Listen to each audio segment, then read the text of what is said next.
Mardi 12 juin, 18h30, c'est l'heure de votre journal et on revient sur les conséquences des intempéries qui ont frappé à nouveau durement la Sarthe. Oui, image surréaliste d'écoliers évacués en barque, c'est à souligner sous ballon. Mur d'enceinte du château de Bonnetable effondré, routes inondées, maisons sinistrées. On fera le point dans ce journal. Le MSB concentré sur son premier match des finales des playoffs face à Monaco à la veille de la rencontre à l'extérieur. Les clés du match selon le coach. Et puis on s'intéressera aussi aux cheminots qui ont annoncé au niveau local une grève pour les 24 heures. Et Mickaël, on commence donc par ces images impressionnantes des intempéries en Sarthe. Et oui, il est à nouveau tombé d'impressionnantes quantités d'eau hier à partir du milieu d'après-midi sur une grande partie nord, sud et est du département. Un souligné sous ballon déjà fortement touché samedi. Le petit cours d'eau Launay est sorti de son lit à nouveau. Rapidement, les routes se transforment en torrent d'eau et de boue. L'eau s'infiltre encore dans les maisons.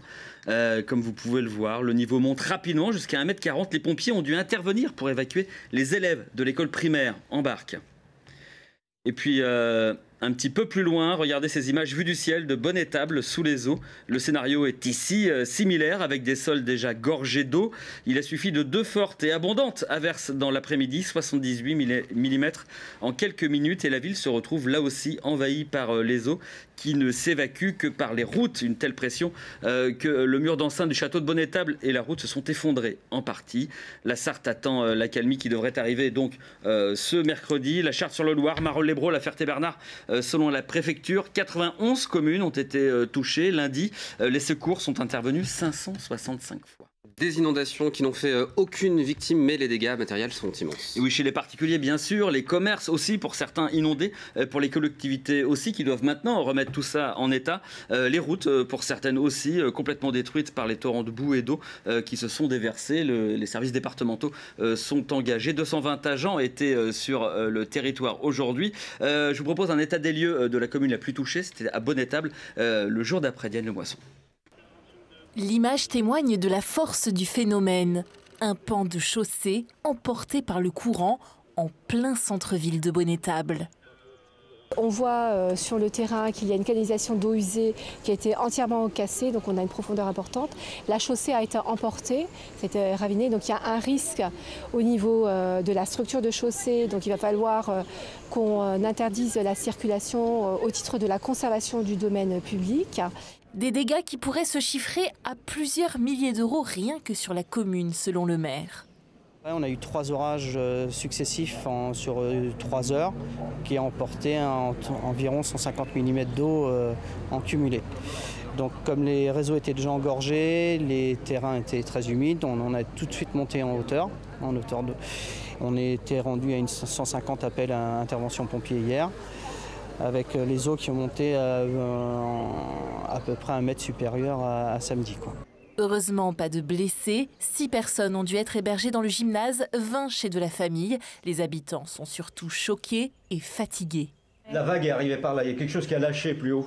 C'est-à-dire qu'en fait, il y a eu l'eau est passée par-dessus une route et quand elle a atteint la route, elle a déferlé. Voilà, c'est ça qui s'est passé. Il y a eu une vague énorme et c'est monté de 60 cm d'un coup. Ouais, ça va vite. Ouais. Au niveau départemental, les chiffres donnent le tournis. Près de 1000 interventions, 200 sapeurs-pompiers mobilisés en permanence sur les 2 épisodes orageux et plusieurs dizaines de sauvetages de personnes. Les opérations se poursuivent encore. On fait encore des reconnaissances sur tous les hameaux ou lieux-dits pour nous assurer qu'il n'y ait pas de personnes qui soient isolées, notamment par exemple des personnes âgées qui pourraient être isolées. Donc c'est un travail méthodique, mais on le fait. Nos équipes sillonnent actuellement les endroits sinistrés pour s'en assurer. Et puis parallèlement à ça, les opérations de pompage. On peut estimer que ce soir, on aura, si ce n'est fini, en tout cas quasi fini les opérations de pompage. La commune sera-t-elle classée en état de catastrophe naturelle? Réponse d'ici 1 mois. Bonnetable invite en tout cas ses administrés à faire remonter au plus vite les dossiers en mairie et rappelle de prendre en photo l'ensemble des biens dégradés. Et à souligner sous ballon, l'eau n'est pas restée longtemps, mais les dégâts sont colossaux. Oui, l'eau s'est évacuée à partir de 21 h hier soir. Avant cela, la commune subissait sa 2e inondation. Au total, 200 mm sont tombés en 48 heures sur la commune. Une quinzaine de maisons ont été touchées. Route noyée là aussi sous l'eau. Les habitants ici aussi abasourdis. On écoute Francis Leteil, il est premier adjoint de la commune au micro de Diane Lemoisson. Tout passe par ici, forcément. Donc le ruisseau passe sous la voirie, là. Tout vient de la partie nord de Ballon. hein, tous les champs, les collecteurs, les fossés, tout arrive ici et ça passe sous cette maison. Forcément, c'est un entonnoir. Vous voyez la maison à côté, ça a fracassé la porte. La pression d'eau a fracassé la porte. Tout ce qu'il y a dans les maisons, forcément, c'est détruit. Donc les gens sont dans un état psychologique un peu difficile en ce moment. Voilà, à noter que le département a annoncé aujourd'hui le versement de 150 000 € d'avance de fonds d'urgence pour aider les communes sinistrées.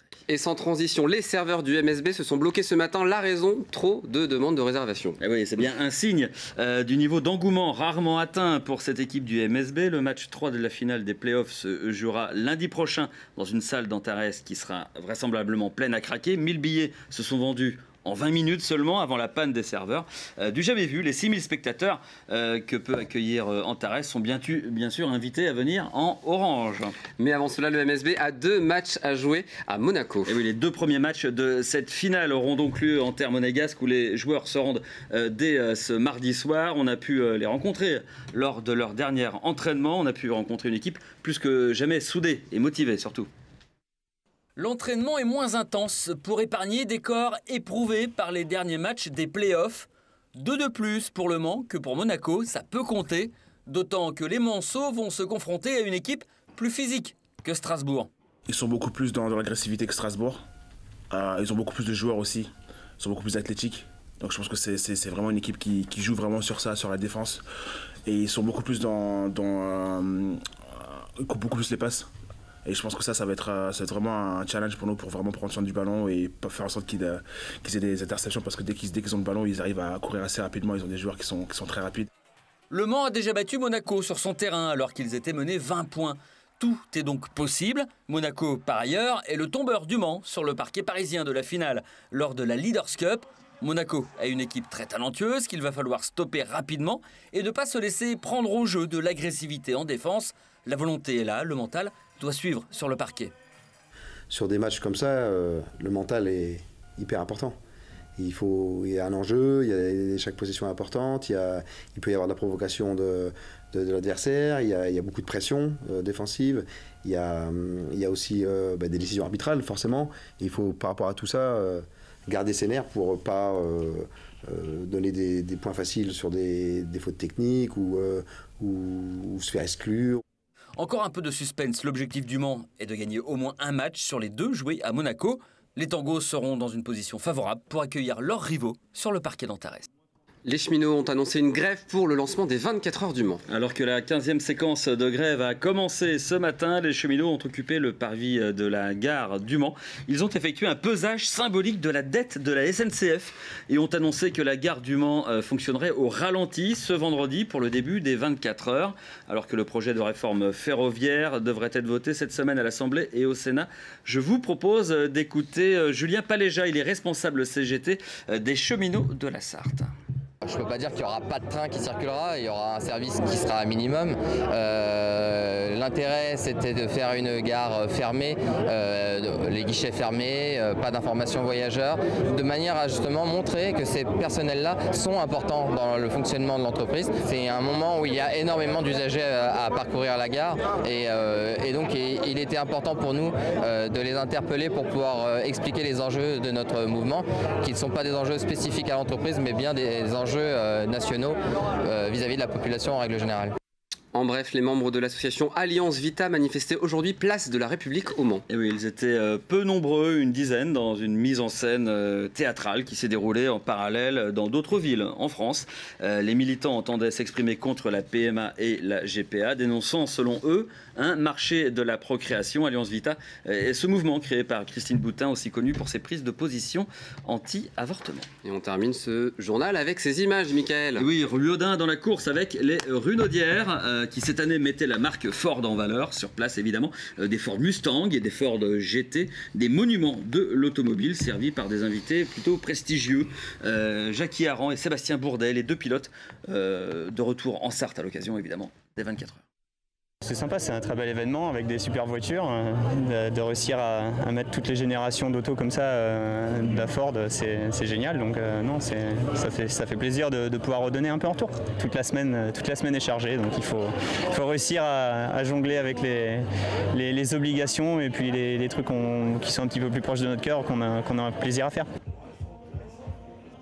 Je trouve ça extraordinaire, ils ont fait quelque chose de fabuleux. On a quand même un peu le temps avec nous, pas trop mais suffisamment. Et puis je vois il y a quand même pas mal de monde de présent et c'est quelque chose qui marque dans le village mais aussi autour, quoi. Et la semaine des 24 heures se passe évidemment sur LMTV avec la parade des pilotes en direct vendredi à partir de 17h avec Bruno Vandestick. Aux commentaires, c'est une nouveauté, on est fiers de vous proposer ça en direct à partir de 17h vendredi. Merci Mickaël pour le journal. Merci à vous. Dans un instant, la météo présentée par Maxime Olbert et puis on se retrouve avec Denis Esquera et son ouvrage sur Loué. On en parle dans quelques instants. A tout de suite.